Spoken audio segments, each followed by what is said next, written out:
Yeah, I'll react to that, sure. Okay, guys, another one. This time, the Heart of England. Rick Steves Europe, preemptive like. Oh, preemptive like. Great channel. I've watched definitely over 5 by now, but I'm going to keep watching them. There's a Germany one I want to check out. There are 2 Scotland ones I want to check out. I'll separate them in, by a few days, each of them. And yeah, so next one, let's do it. Love this channel. Let's go. Hi, I'm Rick Steves, back with more of the best of Europe. This time, we're having a grand old time, navigating our way through the heart of England. Thanks for joining us. Guys, by the way, I love seeing in the comments, like, if any of you have been to any of these places or live near here, whatever. I love seeing that sort of stuff. So, let's go. And I hope you're all doing well. Original link to the video, top description, Discord below that. Love to have you. Do it.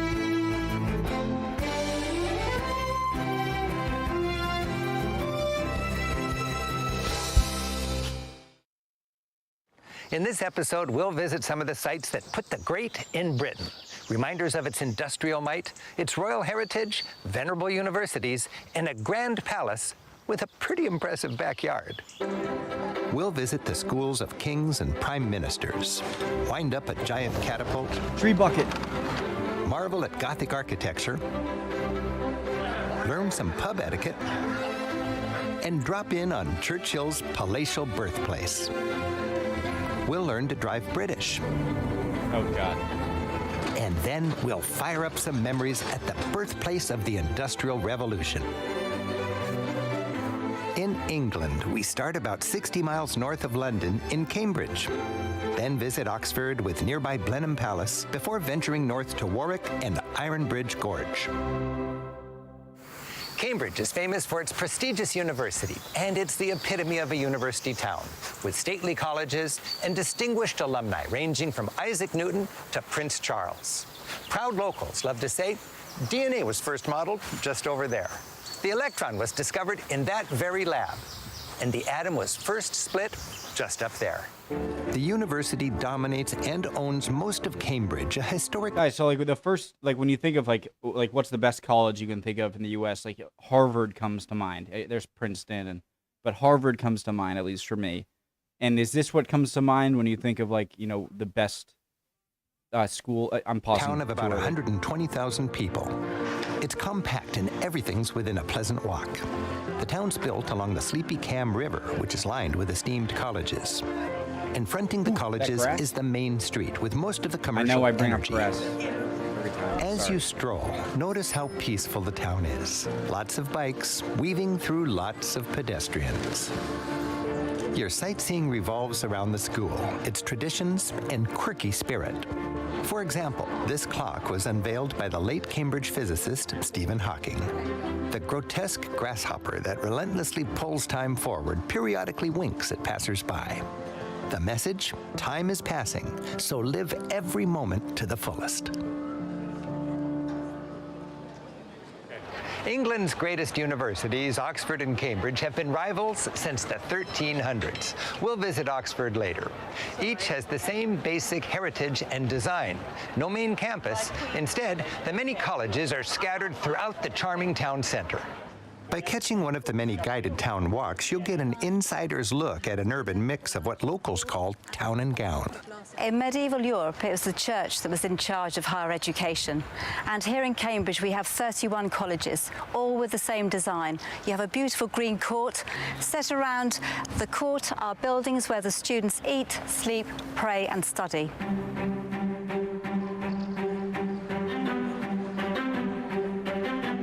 Many colleges welcome the public to browse around. At their historic front gates, you'll find a porter's lodge. The porter delivers mail, monitors who comes and goes, and keeps people off the grass. Colleges have centuries of heritage, and you feel that in their exquisite libraries. Here in Corpus Christi's Parker Library, that college's literary treasures are proudly on display. Such as letters from Anne Boleyn before husband Henry VIII lopped off her head.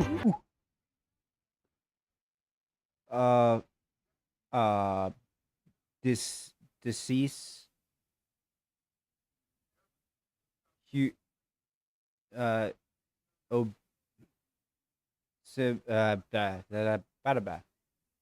And a first edition of Newton's groundbreaking treatise, Principia Mathematica. The exclusive putting green quality of the courtyard lawns is a huge deal here. Oh, jeez. The exclusive putting green quality of the courtyard lawns is a huge deal here. Generally, only senior professors can walk on the courts, the centerpiece of each college campus. One of the Guys, I need some water. I'll be right back. All right. I spilled on my... That's great. Okay. Go. The centerpiece of each college campus. One of the powerhouse colleges at Cambridge is King's, which has a central courtyard to match its esteemed reputation. The 500-year-old King's College Chapel, built by Henrys 6 through 8, is England's best surviving example of late Gothic architecture, with its emphasis on... So Cambridge isn't a college, it's a collection of colleges? Vertical lines, it's called perpendicular Gothic. This is the most impressive building in Cambridge, with the largest single span of vaulted roof anywhere. That's beautiful. 2,000 tons of glorious fan vaulting. Here you can enjoy the most complete collection of original 16th century Renaissance stained glass in existence. With the help of this closed captioning, handy if you can read Latin, you can wander through the entire Bible. And the Adoration of the Magi, a masterpiece by Rubens, adorns the altar. Trinity College, just next door, was founded in 1546 by Henry VIII. I'm so confused. So they're all one, but they're separate. Okay. It's the richest and biggest in 1546 by Henry VIII. It's the richest and biggest in town. Cambridge has produced nearly 100 Nobel Prize winners, and about a third of them were Trinity graduates.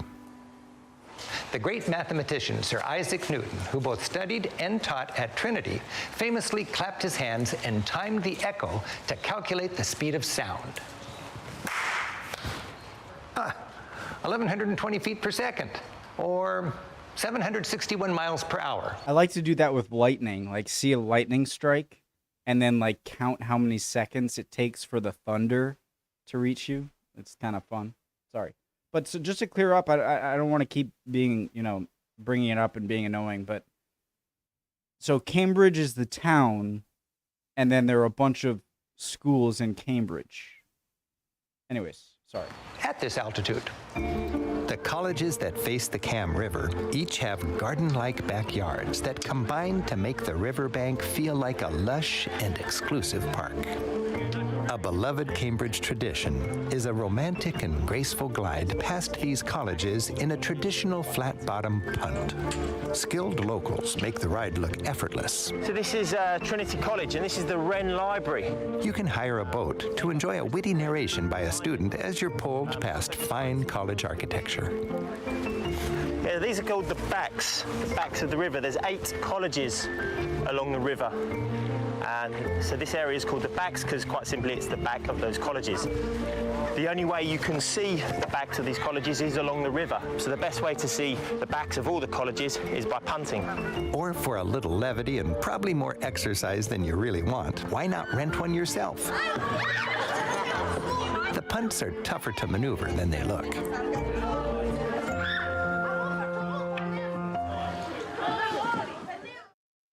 Be a good workout. England's easy to explore by car, train, or bus.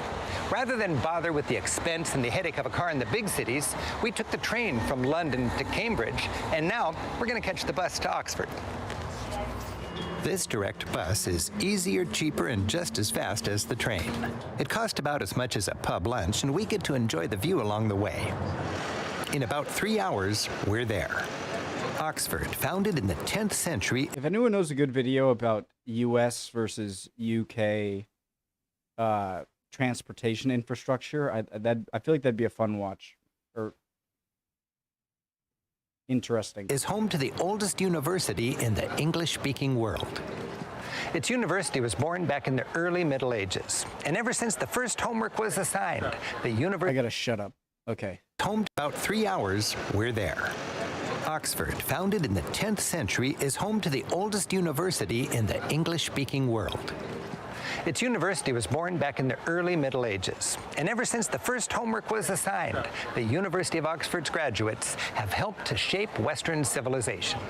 It brags that its teachers and alumni include a couple dozen prime ministers, over 50 Nobel Prize winners, and nearly a dozen saints. Today, it's a thriving town of 160,000, part industry, part university, and part bedroom community for Londoners. It's a lively town filled with fun and energy during both the academic term, when you'll see students everywhere, or during summer break. We're here in July, when tourists outnumber the students. Like in Cambridge, the river is filled with tourists, still working on their punting skills. Oxford's main drag, High Street, is lined with both shops and colleges. Again, it's a mix that illustrates that town gown division.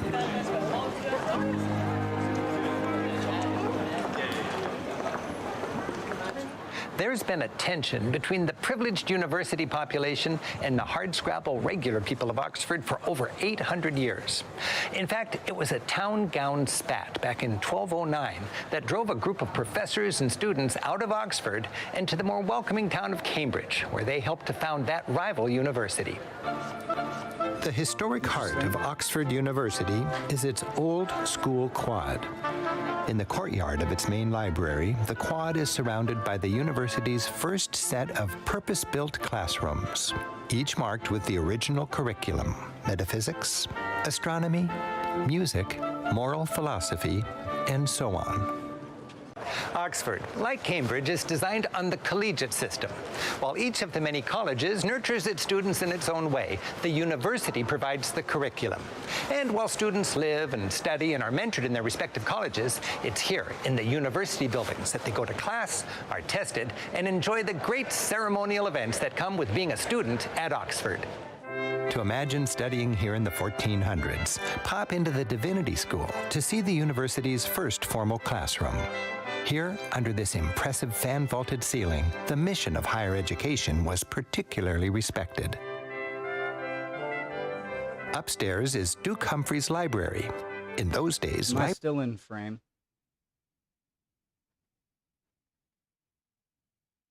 Yeah, I'm fine. Sorry.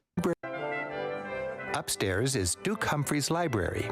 In those days, libraries were placed above classrooms for maximum sunlight and minimum moisture. It's a world of books dating back to the Middle Ages, stacked neatly under a painted wooden ceiling. Books were considered so precious that many were actually chained to the desk. Of course, there are plenty of modern buildings too. In a wing of the university's fabled Bodleian Library, visitors are free to peruse its Treasures Gallery, a literary treasure chest celebrating the genius of Oxford over the centuries. You'll see a Shakespeare First Folio, 18 plays from 1623, an original score of Handel's Messiah, written in 1741, a copy of the Magna Carta from 1217, when King John was forced to grant his nobility certain rights, opening the door to democracy. It seems this copy was nibbled on by a mouse. Fancy meal. Didn't it basically stop him from just like arresting whoever he wanted to? Either I'm wrong or I'm oversimplifying it. So Across the street is the Museum of the History of Science. It's filled with scientific equipment that the scholars of Oxford used to change our world. There's chemistry, the 18th century boom in the study of oxygen and other gases. Medicine. After 1850, anesthetics and antiseptics made major surgery more survivable. I'm pausing, okay? I'm pausing. Those look like wood drills. Is that for like lobotomy?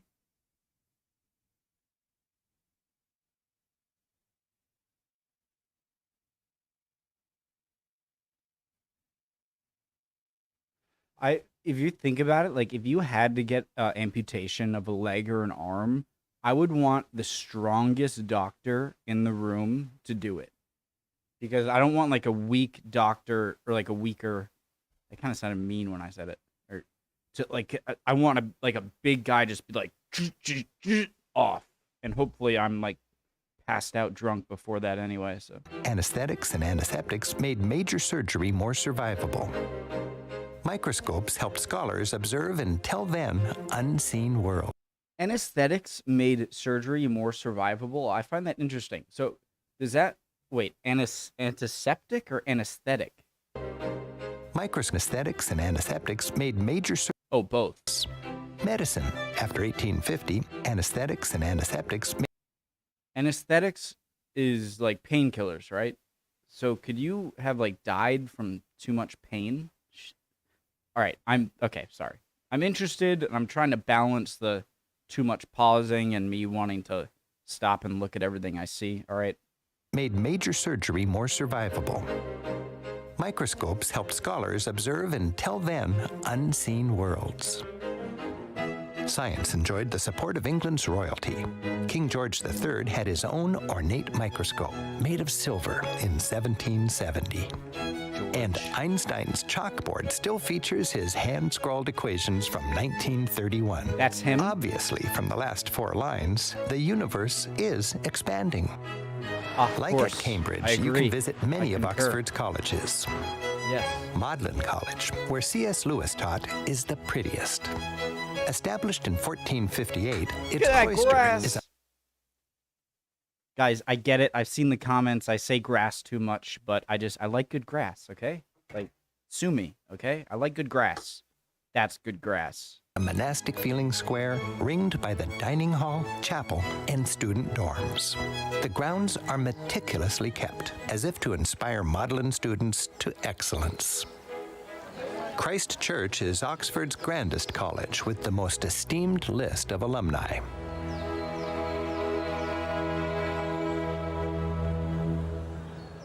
It was founded by King Henry VIII back in the 16th century on the site of an old monastery.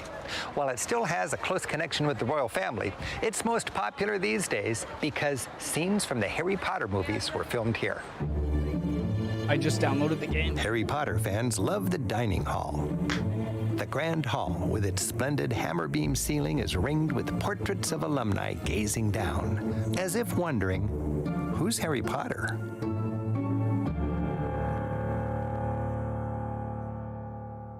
Oxford or Cambridge? That's the question. I'd see just one or the other and save time for something entirely different on your itinerary. Both are about an hour from London. Cambridge may be more charming with its river and gardens. Oxford is more substantial with more to see and do. 1+ for Oxford, it's on the way to our next stop, Blenheim Palace. Blenheim Palace is the Duke of Marlborough's home. England has plenty of noble palaces in its countryside. This is my vote for the finest. Given to the first Duke of Marlborough for a great military victory, Blenheim Palace is now home to his descendant, the 12th Duke of Marlborough. And he welcomes the public whose entrance fees help maintain his huge estate. It's remarkable to think that 2 of the most important military victories in the entire history of Britain, while 2 centuries apart, were overseen by commanders from the same family, Churchill. John Churchill, who was the first Duke, defeated Louis XIV and the French at the Battle of Blenheim in 1704. And Winston Churchill, who was born in this palace, won the Battle of Britain, overseen by commanders from the same family, Churchill. John Churchill, who was the first Duke, defeated Louis XIV and the French at the Battle of Blenheim in 1704. I want to watch a video on that. I'm just saving that for later so I can find a video on it. Oh no.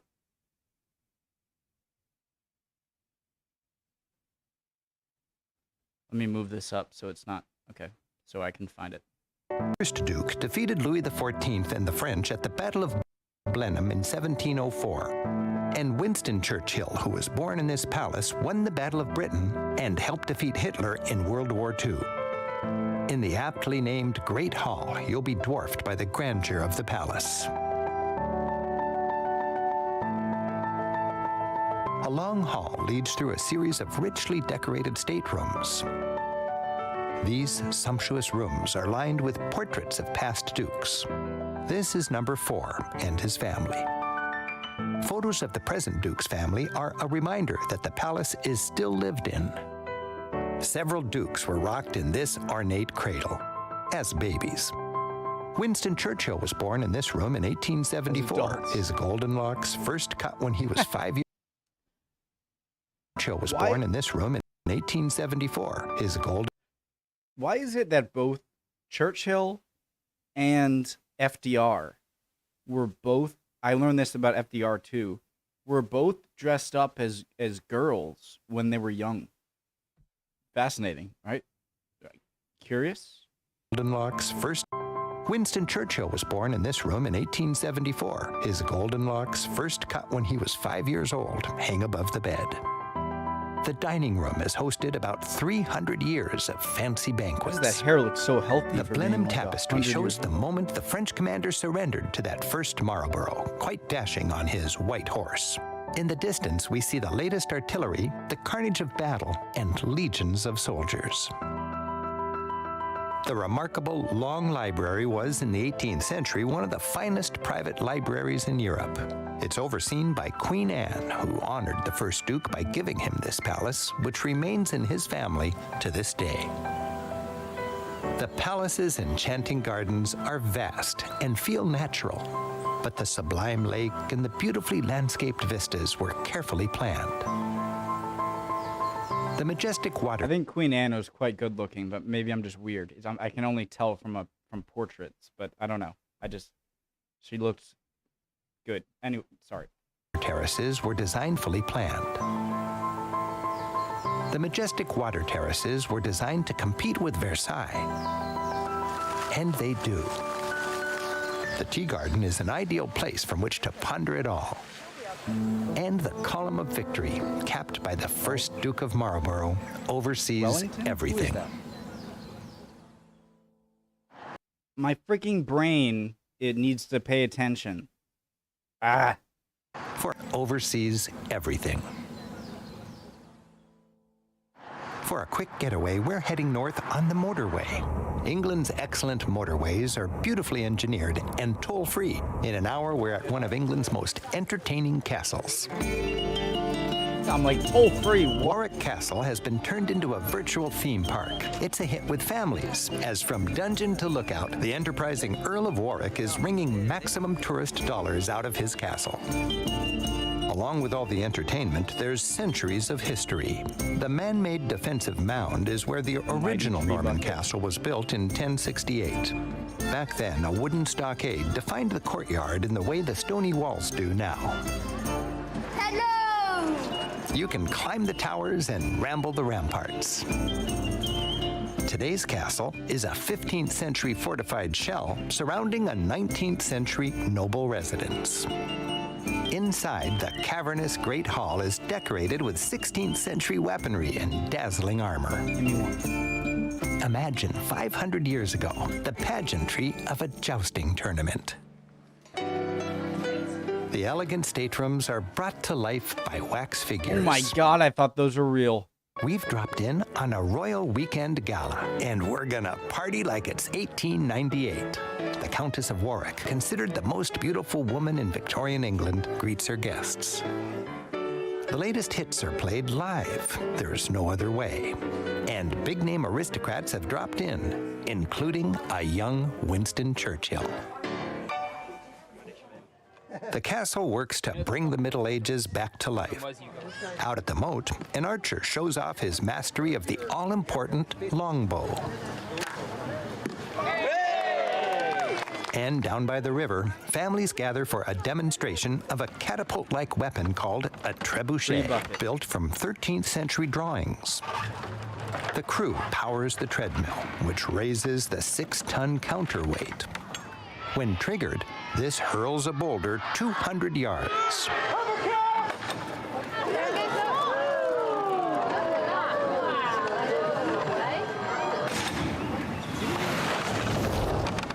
800 years ago, if this machine rolled up to your castle, it was a very bad day.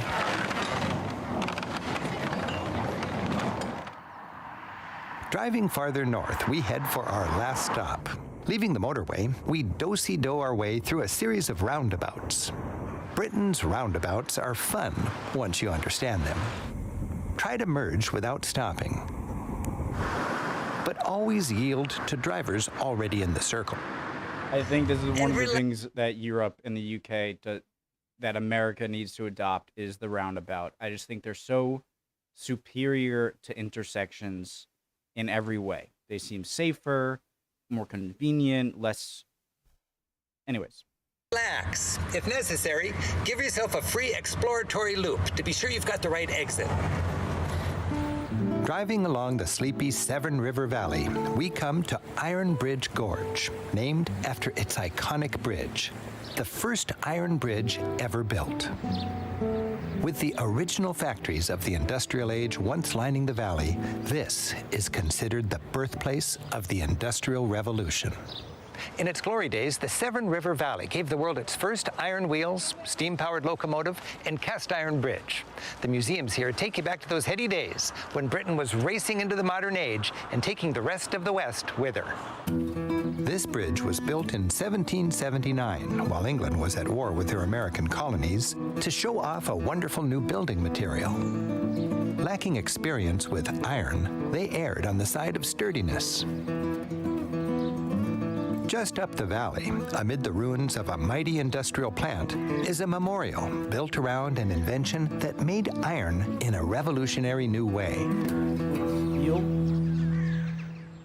The 19th century was an exciting time. With new materials and technology, Europe built more in the 19th century than in all previous centuries combined. Within a few decades, the entire continent was laced together by iron train tracks. And it all started here, with Abraham Darby's blast furnace. Little remains of Darby's first innovative furnace, which was built in 1709. But this made the mass production of iron possible, which eventually kicked off the modern industrial age. The Severn River Valley is full of evocative industrial ruins. Take the time to walk through these sites, imagining the way it might have been 2 centuries ago, and enjoy the scene as nature slowly reclaims the site of so much heavy industry.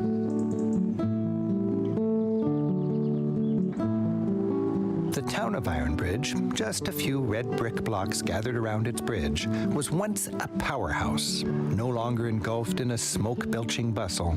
Today, it's just a sleepy base from which to explore this area.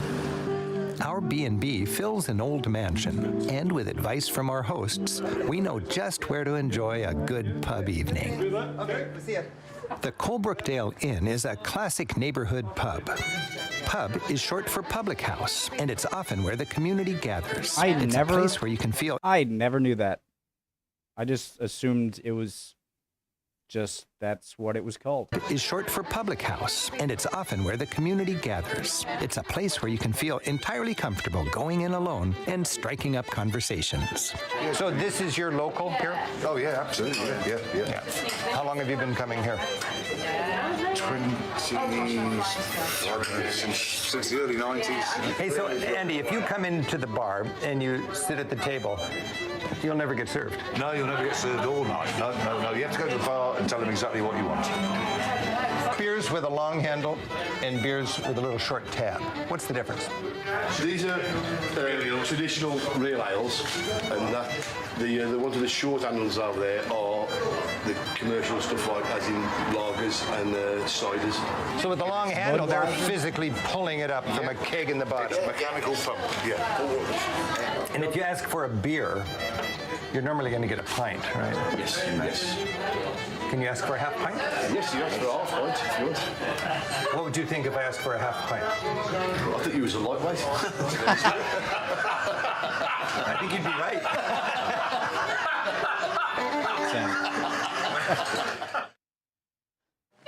Of the many museums here in the valley, the Blists Hill Victorian Town, creatively humanizing the age, is my favorite. You'll wander through a 50-acre industrial site with a recreated town from the 1890s, staffed with characters in Victorian dress. Pop in to whatever shop appeals. We're meeting the candlestick maker. Repeatedly dipping her candles into the wax, she reminds us there's no rest for the Victorian worker. Oh, that makes sense. Oh my God, that makes complete sense. Just have a string dangle down from the poles and dip it in, let it dry, dip it in, let it dry, repeat until it's thick enough. Wow. She reminds us there's no rest for the Victorian worker. Then she shows off her clever double wick candle. This is a Victorian double-wicked candle. The flame can jump from wick to wick, and it won't blow out so easily. Around the corner, the printer is hard at work. Even with ingenious mechanization, mass production still required skilled labor. Does he have all his fingers? As the engineer fires up a replica of the first steam-powered locomotive from 1802, we're reminded that Britain was the workshop of the world, and that the combination of steam power, iron wheels, and iron tracks helped propel the British Empire. Steam power, iron wheels, and iron tracks helped propel the British Empire to world dominance. Today, as industry evolves and this early technology is eclipsed by our digital and global age, museums like this help us appreciate the impact of the relentless march of progress. I hope you've enjoyed our journey through the heart of England. Royal, intellectual, industrial, and more. It's the land of many dimensions. I'm Rick Steves. Until next time, keep on traveling. See you, Rick. This time we're surrounded by all sorts of co-stars navigating our way through Cambridge. Ciao!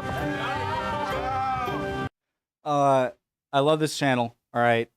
I'd love to, any answers to any of my questions down in the comments in general, letting me know if you live anywhere around here. I always love seeing that, and just, or if you've been there or anything. I love these videos, okay? I do. And I'm going to keep watching them. I'm going to try and do one not England next, because I've done so many. I've done Cotswolds, I've done London, I've done Southeast England, I've done West England. I think I've done Wales. So I'm going to do some Scotland and Ireland ones too, but I'm going to do a Germany and France one just to mix it up. But I don't want to put all of these out. They'll be separated, Love y'all. Hope you're all doing well, and I'll catch you guys next time, all right? Bye, guys.